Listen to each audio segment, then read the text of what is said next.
Hello दोस्तों, मैं निशा कुमारी आप सभी का सवेरा कहानी में स्वागत करती हूँ।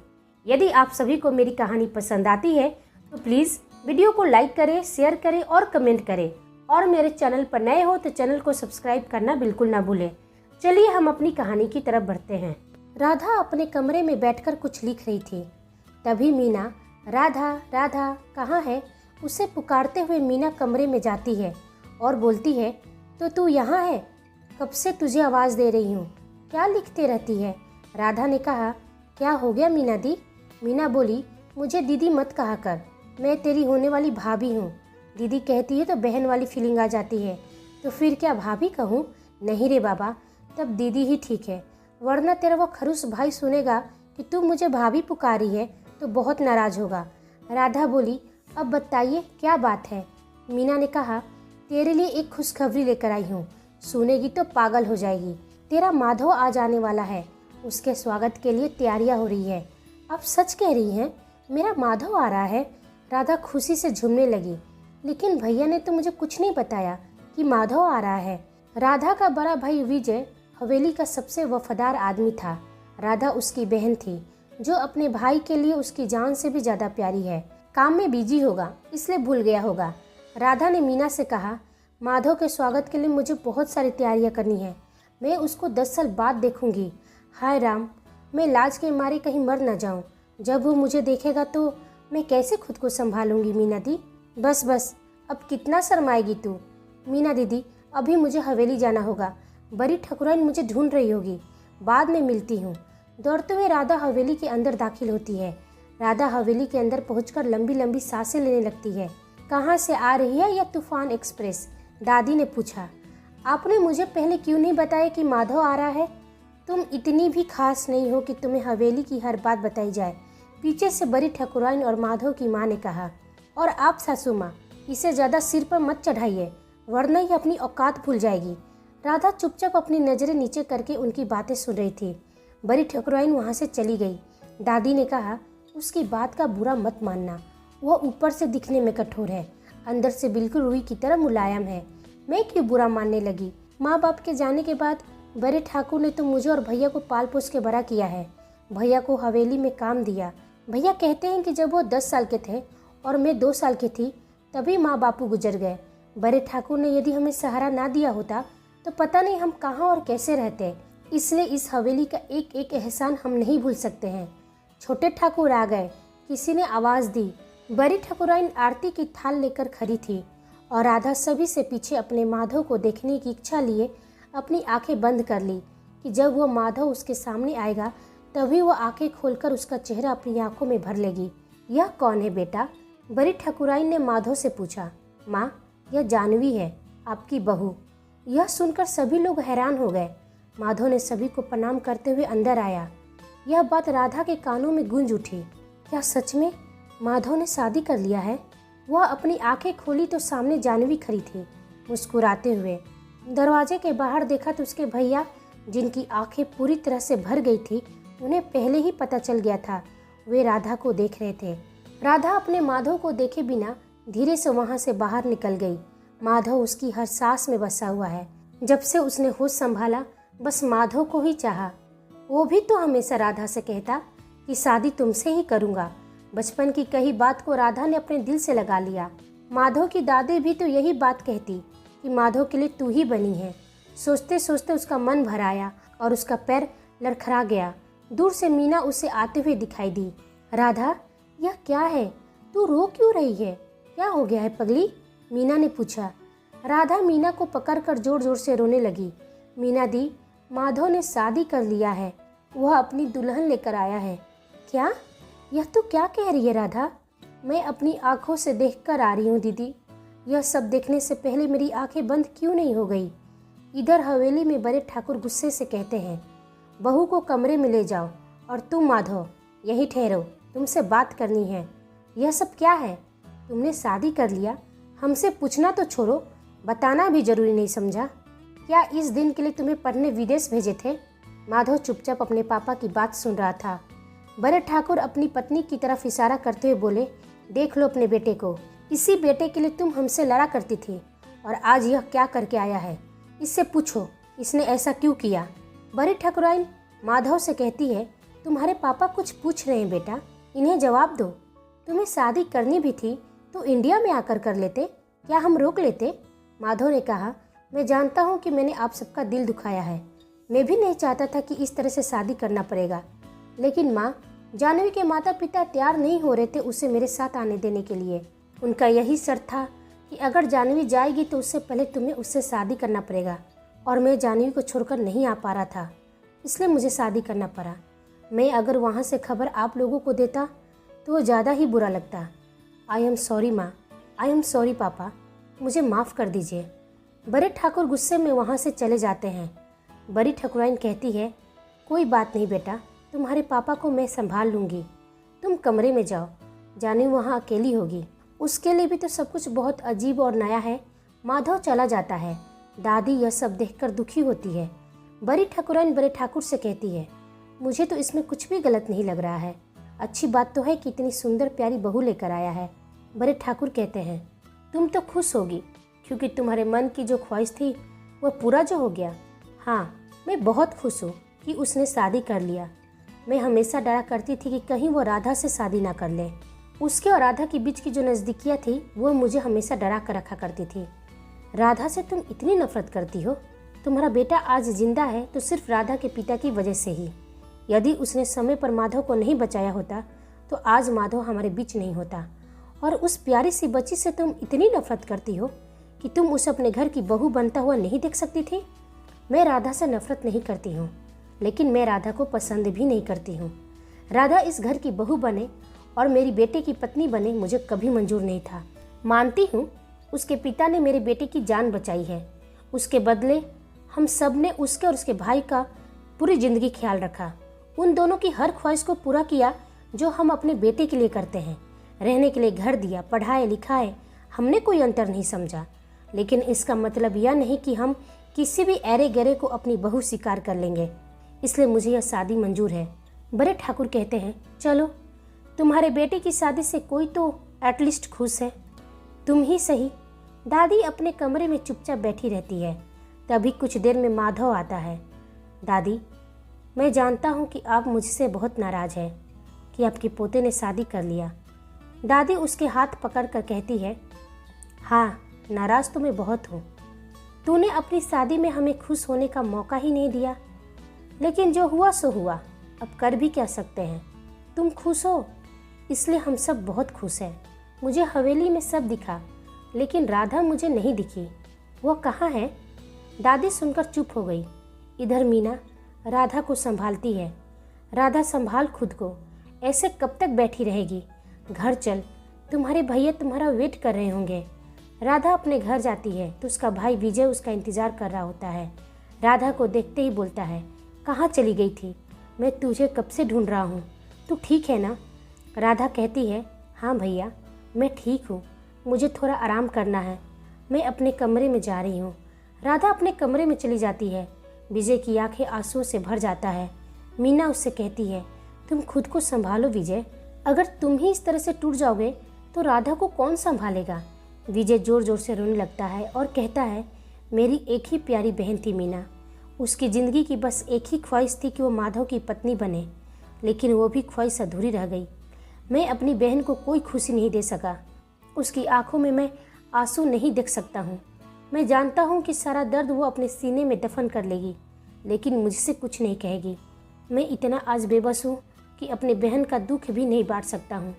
मैं जानता था कि एक दिन यह सब होगा, इसलिए मैं उसे मना करता था, लेकिन वह सुनती नहीं थी मेरी, हमेशा माधव माधव का रट लगाए रखती थी। मीना ने कहा, उसमें उसकी क्या गलती है?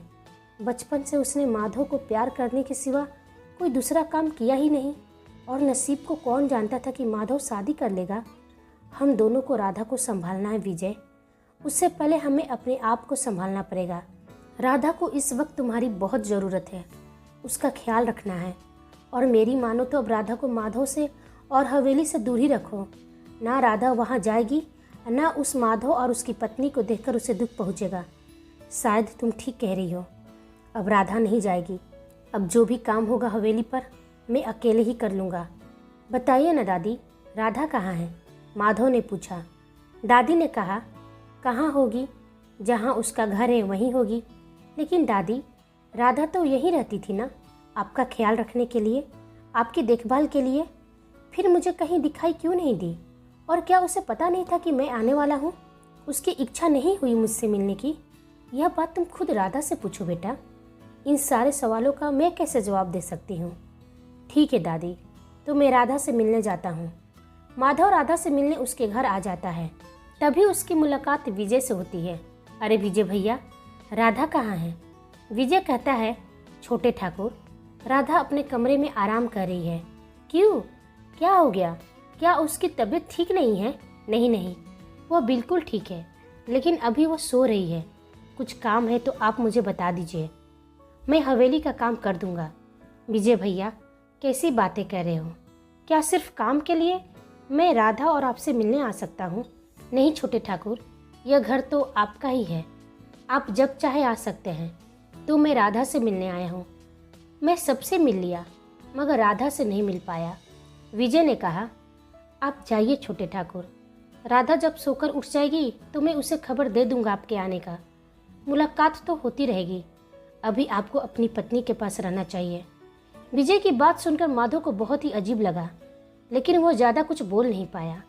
बिना राधा से मिले वो लौटने को हुआ, तभी उसकी नज़र मीना पर पड़ गई। वह मीना से बोला, कैसी हैं आप? मीना बोली, मैं ठीक हूँ, तुम बताओ कैसे हो? मैं भी ठीक हूँ। आपको एक खास मेहमान से मिलाना था। आप भी हवेली नहीं आती हैं? मीना ने कहा, नहीं, हवेली में ऐसा कुछ काम है ही नहीं जो मैं कर सकूं, इसलिए मेरा आना नहीं होता है। लेकिन तुम्हारी दुल्हन को देखने जरूर आऊँगी। सुन रही हूँ कि बहुत खूबसूरत है। माधव ने कहा, वह तो है, आप देखकर ही जज कर सकती हैं। आप जरूर आइएगा और साथ में प्लीज़ राधा को भी लेकर आइएगा। शाम को मैं आपका और राधा का इंतज़ार करूँगा। बोलकर माधव चला जाता है। शाम हो जाती है और माधव बेसब्री से राधा का इंतज़ार करने लगता है। मीना राधा के पास जाती है। तुम ठीक हो? राधा कहती है, हाँ मीना दी, मैं बिल्कुल ठीक हूँ। मुझे भला क्या होगा? माधव तुमसे मिलने आया था। क्या सच? उसने तुम्हें और मुझे शाम को अपने घर बुलाया है। हाँ तो चलिए ना, मैं अभी रेडी होकर आती हूँ। मीना कहती है, सुनो राधा, माधव की शादी हो चुकी है, अब तुम्हें उससे दूर ही रहना चाहिए। इतने सालों से मैं अपने माधव से दूर ही थी मीना दी, लेकिन देखो ना, आज जब मिलने की घड़ी आई तो यह दूरियां फासलों में बदल गई। फिर भी मैं माधव से मिलने जरूर जाऊंगी। जरा मैं भी तो देखूं वह सूरत जिसने मेरे माधव को मुझसे चुरा लिया। क्या है उस सूरत और सीरत में जिसके लिए माधव ने अपने बचपन के प्यार को भुला दिया? क्या खास है उसमें जो मेरे 20 साल के प्यार पर भारी पड़ गया? तभी विजय जाकर राधा से कहता है, अब तू हवेली नहीं जाएगी, वहाँ जाएगी तो तुझे तकलीफ के सिवा कुछ नहीं मिलेगा। राधा ने कहा, अब तो यह तकलीफ मेरी ज़िंदगी से जुड़ गई है भैया, मुझे जाने दीजिए। कम से कम मैं माधव को देख तो लूँ जी भर के, नहीं तो अब तो वो भी मुझे देखने का अधिकार नहीं रहेगा। राधा हवेली पहुँचती है।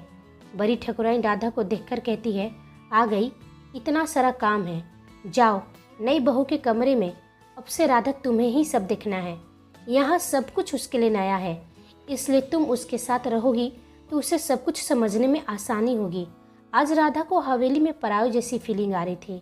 जिस हवेली में वह अपना अधिकार समझती थी, आज वही अजनबी जैसी लग रही थी। धीरे धीरे अपने बढ़ते कदमों से राधा माधव के रूम में, जो कभी उसे वह अपना रूम समझती थी, जाती है। जानवी उसे देखकर कहती है, थैंक गॉड तुम आ गई, मुझे यहाँ कुछ समझ में नहीं आ रहा है, प्लीज़ हेल्प मी, लगता है सभी लोग बहुत नाराज़ हैं। राधा ने कहा, आप शांत हो जाइए, आप नीचे चलिए, बड़ी ठाकुराइन आपको बुला रही है। सुनो ना तुम, पहले माधव को बुला लो, उसका फ़ोन भी बिजी आ रहा है, प्लीज़ तुम जाओ, फिर मैं नीचे आऊँगी। राधा माधव को ढूंढते ढूंढते छत पर चली जाती है। वहाँ माधव फ़ोन पर किसी से बात कर रहा था। राधा की आंखें भर आई थी माधव को अपने सामने देखकर। माधव, राधा ने पुकारा। यह स्वर माधव के कानों में गूंज उठा। वह राधा की तरफ मुड़कर कहा, राधा। वह उसके गले लग गया और राधा बुद्ध की तरह वहीं खड़ी रही। मालूम है, जब से आया हूँ तुम्हें ही ढूंढ रहा हूँ। तुम्हारे घर भी गया था, लेकिन उस वक्त तुम सो रही थी, इसलिए वापस आ गया। फाइनली मैं तुमसे मिल पाया हूँ। राधा उसकी बातें सुनकर खामोश रहती है। कैसी हो बताओ? राधा अपनी आंसू को छुपाते हुए बोली, मैं तो ठीक हूँ, अपना कहो, कैसा रहा तुम्हारा विदेश का सफ़र? बहुत बढ़िया। तुम जानवी से मिली? राधा ने कहा, मिल लिया। तुम्हारी दुल्हन बहुत सुंदर है, जैसा तुम्हें चाहिए थी। तुम्हें जानवी बुला रही है। अच्छा ठीक है, तुम भी मेरे साथ चलो। नहीं, मुझे अब चलना चाहिए। क्यों? इतने साल बाद मिली हो और यूं ही जाने की बातें कर रही हो? कितनी बातें हैं हमारे बीच होने को। राधा ने कहा, कुछ बातें अधूरा ही ठीक है, और ऐसे भी तुम्हारे जीवन में तुमसे बात करने के लिए और तुम्हें समझने के लिए तुम्हारी पत्नी है। जितनी करनी है उससे कर लेना। माधव को राधा की आंखों में गहरा दर्द दिखाई दिया और उसे इस बात की खबर ही नहीं थी कि उसकी भी आंखें नम हो गई थी। राधा वहाँ से चली गई और माधव उसे जाते हुए बस देखता रहा। जानवी और माधव का प्रेम देखकर राधा को बहुत खुशी होती, लेकिन उसका दर्द उसकी आंखों से बहे जा रहा था। वह हवेली में केवल दादी के लिए ही आया करती। माधव का उसके साथ व्यवहार बचपन के जैसा ही था। कभी राधा को छेड़ता तो कभी उसके साथ मजाक करने लगता। यह सब देखकर जानवी को राधा से चिढ़ होने लगी। एक दिन राधा दादी के कमरे में उन्हें दवाई दे रही थी। तभी दादी उसे अपने पास बिठाकर पूछती है, राधा, अपना दर्द अपने सीने में दफन करके अपने चेहरे पर यह मुस्कान कैसे लाती हो? मैं ठीक हूँ दादी, राधा ने जोर देकर कहा। आप और भैया यूं ही परेशान होते रहते हो। माधव से मेरा रिश्ता वैसा ही है जैसा रात का सुबह से। हम एक तो नहीं हो सकते, लेकिन एक दूसरे को खुद के अंदर समा सकते हैं। माधव मुझे अभी भी बचपन वाली राधा ही समझता है। इन दोनों की सारी बातें जानवी सुन लेती है और गुस्से से तिलमिला जाती है। राधा जानवी के कमरे में, तुमने बुलाया जानवी? जानवी उसे गुस्से से देखती है और कहती है, इतनी भोली, ऐसी मासूमियत, कैसे कर लेती हो यह सब नाटक? मेरे सामने नहीं चलेगा। राधा ने कहा, मैं कुछ समझी नहीं जानवी।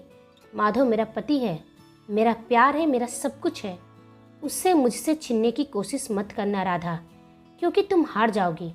और किस रिश्ते से इस हवेली में आती हो? माधव तुम्हारे साथ थोड़ा हंसी मजाक क्या कर लेता है? तुम अपना औकात भूल गई। राधा ने कहा, यह सब तुम क्या बोल रही हो जानवी? तुम गलत समझ रही हो, ऐसी कोई बात नहीं है। माधव और मेरा रिश्ता तो बस बचपन का है। मैं तो सिर्फ उसकी दोस्त हूँ, उससे ज़्यादा कुछ नहीं। बस यह दोस्ती का नाटक मेरे सामने मत किया करो। तुम जैसी लड़कियों की दोस्ती समझती हूँ। यह हवेली तुम पर एहसान क्या कर दिया? तुमने तो उसे अपना समझ लिया। माधव इन दोनों की बातें सुन लेता है। क्या बोल रही हो जानवी? माधव गुस्से से जानवी पर चिल्ला उठा। उसकी आवाज़ सुनकर सभी लोग उसके रूम में आ गए। तुम्हारी हिम्मत कैसे हुई जानवी, राधा से इस तरह से बात करने की? जानवी ने कहा, तुम्हें इतना बुरा क्यों लग रहा है? यदि मैं राधा से इस तरह से बात करूँ तो कौन लगती है तुम्हारी? क्या रिश्ता है तुम्हारा और राधा का? माधव ने कहा, जानवी, कुछ रिश्ते अपने आप में खास होती है। जरूरी नहीं है कि हर रिश्ते का नाम हो। जिन रिश्तों का नाम नहीं होता है ना माधव, वह रिश्ता समाज में गाली होती है। यह सुनकर माधव जानवी पर हाथ उठाता है। तभी बड़े ठाकुर उसे रोक देते हैं। माधव, क्या कर रहे हो? किस तरह से बात कर रहे हो बहू से? माधव के आंखों में खून खौल उठा। वह कहता है, आप सबने सुना नहीं, यह राधा पर क्या क्या इल्जाम लगा रही है? जानवी ने कहा, अगर यह इल्जाम है तो पूछो राधा से, अब तक इसने शादी क्यों नहीं किया? क्या इसके लिए कोई लड़का नहीं मिला? इसके चक्कर में इसका भाई भी अब तक कुंवारा है। और यह क्या दादी से बोल रही थी? उस दिन जानवी राधा का चरित्र का ही नहीं, आत्मसम्मान का भी दमन कर दिया। राधा यह नहीं जानती थी कि एक दिन उसका निस्वार्थ प्रेम जानवी और माधव के रिश्ते के बीच में आ जाएगी। बात बिगड़ते देर नहीं लगी। विजय जाकर वहाँ राधा से कहता है, अब चलो यहाँ से, अब कुछ नहीं बचा है तुम्हारे लिए। बड़े ठाकुर से कहता है, आपका बहुत एहसान है हमारे ऊपर, लेकिन अब बस इस हवेली का अब जो भी काम होगा मैं कर दिया करूँगा। अब से मेरी बहन यहाँ नहीं आएगी। विजय अपनी बहन को लेकर चला गया और सभी खड़े होकर चुपचाप देखते रहे। हवेली में अब खामोशी छा गई थी। हवेली से बाहर लोग बातें बनाने लगे। बड़े ठाकुर एक दिन विजय को हवेली बुलाकर कुछ तस्वीरें देते हुए कहते हैं, विजय, यह कुछ लड़कों का तस्वीर है। मैं चाहता हूँ कि तुम और राधा इनमें से किसी एक को पसंद करो, ताकि मैं राधा का उससे शादी कर सकूँ। विजय यह सुनकर कहता है, आप यह क्या बोल रहे हैं? हाँ विजय, राधा मेरी बेटी है। मैंने तुम में और माधव में कोई अंतर नहीं किया है। मेरी तो हमेशा से ही ख्वाहिश थी कि राधा इस घर की बहू बने, लेकिन वो पूरी ना हो सकी। इस समय चाहता हूँ कि उसे ऐसा घर भेजूं जहाँ राधा को खुशी मिले। लोग बातें बना रहे हैं, इससे पहले कि लोग उसके चरित्र को मैला कर दे, उसकी शादी कर देना ही ठीक है। विजय चुपचाप सारी तस्वीरें लेकर अपने घर चला जाता है और ऐसे ही बैठे रहता है। तभी राधा की नज़र उन तस्वीरों पर पड़ती है और पूछती है, भैया ये सब किसकी तस्वीरें हैं? विजय उसे सारी बात बताता है। यह सुनकर राधा कहती है, दुनिया क्या समझती है मुझे इससे कोई फ़र्क नहीं पड़ता भैया। फ़र्क पड़ता है कि आप मुझे क्या समझते हैं। आप कहोगे तो मैं शादी कर भी लूँगी, लेकिन यह जान लीजिए भैया कि माधव मेरे हर सांस में बसा हुआ है। माधव कभी मुझसे अलग हुआ ही नहीं। मैं किसी की जीवन साथी तो बन सकती हूँ, लेकिन उसकी पत्नी नहीं। इस शादी से ना मैं खुश रहूँगी और ना ही मेरा पति। मुझे ऐसी सज़ा मत दीजिए। विजय ने कहा, मैंने तुझे बहन नहीं बेटा समझा है। तुम्हारी मुझे ज़बरदस्ती शादी करनी होती तो अब तक मैं कर चुका होता। रही बात मेरी, तो मैं अपनी बहन का शादी किसी के साथ भी नहीं कर सकता हूँ जहाँ मेरी बहन ही खुश ना रह सके। जब तक मैं जिंदा हूँ तेरी हर खुशियों का ख्याल रखना मेरा काम है। दुख तो इस बात का है कि तेरी कोई भी ख्वाहिश मैं आज तक पूरी ही नहीं कर पाया। मैं एक अच्छा भाई नहीं बन पाया। नहीं भैया, आप बहुत ही अच्छे हो। एक बाप भी अपनी बेटी के लिए इतना नहीं करता जितना कि आप भाई बनकर किए हो। मुझे कुछ नहीं चाहिए भैया, बस आपका साथ है और कुछ नहीं। इधर माधव अब खामोश रहने लगा था। उसे ऐसा लगता कि राधा के साथ उसने ही गलत किया हो। जानवी बहुत कोशिश करती माधव को मनाने के लिए, लेकिन माधव जानवी से दूर जाने लगा था। इधर राधा भी अपने आप को माधव की याद में जला रही थी। राधा की धीरे धीरे तबीयत खराब होने लगी। माधव एक दिन खुद को रोक नहीं पाया और राधा से मिलने उसके घर आ गया। विजय उस वक्त घर में मौजूद नहीं था। मीना माधव को देखकर कहती है, तुम्हें यहाँ नहीं आना चाहिए था। माधव कहता है, मैं बस एक बार राधा को देखकर चला जाऊँगा। मीना कहती है, कैसा रिश्ता है तुम दोनों का, समझ में नहीं आता है। राधा माधव को देखकर रोते हुए उसके गले लग जाती है और माधव भी उसे पकड़ लेता है। दोनों के बहते आंसू इस बात का प्रमाण था कि दोनों एक दूसरे के बिना अधूरे हैं। उनका प्रेम किसी बंधन का मोहताज नहीं है। जानवी की तरफ से मैं माफ़ी मांगता हूँ। मुझे नहीं पता था कि वो इतना गलत सोचेगी। उसने जो किया उसके लिए मैं जानवी को कभी माफ़ नहीं कर सकता हूँ। राधा उससे कहती है, नहीं माधव, जानवी गलत नहीं है। कोई भी पत्नी अपने पति को किसी और के साथ देखकर उसे गुस्सा ही आएगा। गलती तो मेरी है, मुझे अपनी भावनाओं पर काबू रखना चाहिए था। माधव कहता है, अब मुझे चलना चाहिए। राधा प्लीज़ तुम अपना ख्याल रखना और याद रखना कि दुनिया क्या सोचती है इससे मुझे फ़र्क नहीं पड़ता है। मेरी राधा मेरे लिए बहुत अनमोल है। और माधव वहाँ से चला जाता है। राधा मीना से कहती है, मीना दी, मैं कभी नहीं चाहती थी कि माधव और जानवी के बीच में दरार आ जाए। मुझे पता है कि माधव ज़रूर कुछ ऐसा फैसला लेने वाला है जो जानवी के हित में नहीं है। तुम यह कैसे कह सकती हो? क्योंकि जो बात माधव अपने जुबान से नहीं कहता, मैं उसकी आंखों में देख लेती हूँ। मुझे डर है कि मेरी वजह से उनका रिश्ता न टूट जाए। अगर ऐसा हो गया तो मेरा प्रेम रुस्वा हो जाएगा। तुम ज़्यादा ही सोच रही हो राधा, ऐसी कोई बात नहीं है। तुम्हारी तबीयत बहुत ख़राब है, तुम अब आराम करो। राधा की तबीयत अब बहुत ही ज़्यादा खराब रहने लगती है। विजय उसे डॉक्टर पास ले जाता है, लेकिन कुछ दवाइयाँ देकर डॉक्टर वापस घर भेज देता है। मीना हर पल राधा के पास रहकर उसका ख्याल रखती है, लेकिन इलाज चलने के बाद भी और दवाइयाँ लेने के बाद भी राधा की तबीयत में कोई सुधार नहीं होता है। यह देखकर मीना बहुत घबराती है और वो राधा से कहती है, राधा, हमें एक बार फिर डॉक्टर से मिलना चाहिए और इस बार कोई अच्छे डॉक्टर से मिलेंगे। मुझे ऐसा लग रहा है कि तुम्हारी तबीयत ठीक ही नहीं हो रही है, बल्कि और भी ज़्यादा खराब हो रही है। राधा उससे कहती है, नहीं मीना दी, मैं बिल्कुल ठीक हूँ। थोड़ी सी कमजोरी है, खाऊंगी पीऊंगी तो ठीक हो जाऊंगी। मीना उससे कहती है, राधा, माधव की आंखों में मैं तुम्हारे लिए प्रेम देख सकती हूँ। राधा, लेकिन माधव को भी तो पता चलना चाहिए कि तुम उससे कितना प्यार करती हो। नहीं मीना दी, माधव को कभी पता नहीं चलना चाहिए कि मैं उससे प्रेम करती हूँ, क्योंकि माधव का मेरे प्रति प्रेम एक सच्चे साथी के जैसा है। और यदि उसे पता चला कि मैं उससे एक प्रेमिका की तरह प्रेम करती हूँ, यह सुनकर उसे बहुत दुख पहुँचेगा।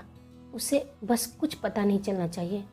और ऐसे भी मीना दी, अब मैं बहुत दूर जाने वाली हूँ, इसलिए उसे कुछ पता नहीं चलना चाहिए। यह क्या अनाप शनाप बोल रही हो? मैं अभी विजय को बुला कर लाती हूँ। नहीं मीना दी, अब कोई कुछ नहीं कर सकता है।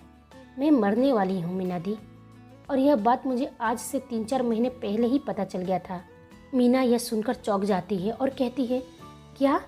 तुम यह क्या बोल रही हो राधा? मीना दी, मेरे जाने के बाद भैया को आपको ही संभालना है। मीना और राधा एक दूसरे को कुछ पल तक यूं ही देखते रहे। राधा की तबीयत बहुत ज़्यादा खराब होने की वजह से उसे अस्पताल में भर्ती कराया गया। वहाँ पर यह सुनकर हवेली के सभी लोग पहुँचते हैं, यहाँ तक कि जानवी भी। जानवी को एहसास हो गया था कि उसने बहुत बड़ा गलती किया है और उसे अब राधा से माफ़ी मांग लेनी चाहिए। डॉक्टर विजय से कहता है, आप अपनी बहन से आखिरी बार मिल लीजिए, उनके पास समय बहुत कम है। यह सुनकर विजय को धक्का सा लग जाता है। उसे कुछ समझ में नहीं आता कि जिस बहन को सारी दुनिया का खुशी देना चाहता था, आज वो बहन के पास समय ही नहीं बचा है। यह सभी सुनकर दुखी हो जाते हैं। माधव को तो जैसे लकवा ही मार दिया हो। वह राधा के केबिन में जाता है। राधा की हालत देखकर उसकी आंखें झरने की भांति बहने लगती है और वह राधा का हाथ पकड़कर रोने लगता है। उसकी आंखों के बहते आंसू की कुछ बूंदें राधा की हथेलियों पर पड़ती है, जिससे राधा को होश आता है। राधा उससे कहती है, तुम इस तरह से रोओगे तो मेरे मन को शांति कैसे मिलेगी? माधव कहता है, क्या इतना पराया था मैं कि तुम अपना दुख भी मुझसे नहीं बांट सकी? राधा कहती है, तुम्हारा और मेरा रिश्ता दुख सुख का है, लेकिन दर्द का रिश्ता मैं किसी के साथ नहीं बांट सकती थी। अब तुम्हें ही सब कुछ देखना है माधव। मेरे जाने के बाद मेरे भैया अकेले पड़ जाएंगे, तुम उनका ख्याल रखना। जानवी वहाँ जाकर राधा से माफ़ी मांगती है। राधा कहती है, तुम दोनों का रिश्ता जन्मों जन्मों का है, इसलिए माधव मुझे वचन दो कि जानवी को कभी नहीं छोड़ोगे, उसका हमेशा साथ दोगे। और राधा अपने भैया से कहती है, भैया मेरी आखिरी ख्वाहिश है कि आप मीना दीदी से शादी कर लीजिए और आप लोग हमेशा खुश रहें। यही मेरी आखिरी और अंतिम इच्छा है। यह कहकर राधा अपनी आंखें हमेशा के लिए बंद कर लेती है और वहाँ पर सभी लोगों की आंखों से बहते आंसू राधा को अंतिम विदाई दे रही थी। आप सभी को मेरी कहानी सुनने के लिए धन्यवाद।